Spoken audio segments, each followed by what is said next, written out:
When England were digesting their shock Euro 2016 exit to Iceland in the round of 16, few would have pointed to Gareth Southgate as the most likely man to lead the team's resurgence. The former defender was the face of English failure for his penalty shootout miss against Germany at Euro 96, while his coaching career did not promise much after relegation with Middlesbrough and a poor run with England's U21 side.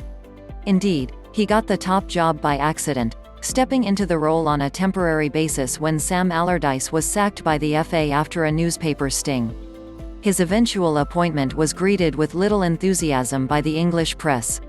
The transformation has therefore been remarkable after Southgate guided England to the 2018 World Cup semi-finals and the Euro 2020 final, with Sunday's showdown against Italy the country's most anticipated game since the 1966 World Cup final.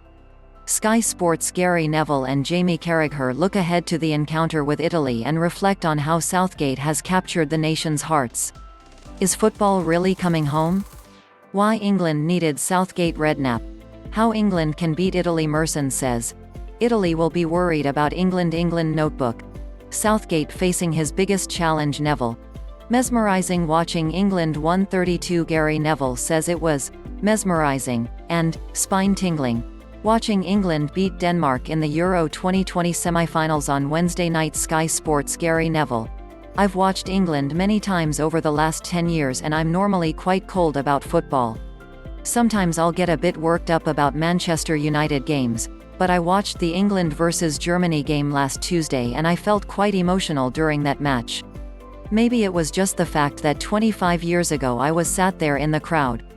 I didn't play in the semi-final because I was suspended, and watching the team I was thinking about how many times we'd come out on the wrong side of these types of matches and how many times it is us that have the bad headlines the morning after.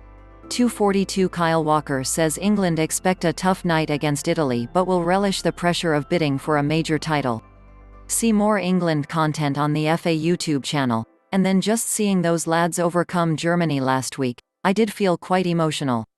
Then on Wednesday night before the game it was honestly mesmerising. It was spine-tingling being in that stadium. I grew up adoring Manchester United and loved playing for England.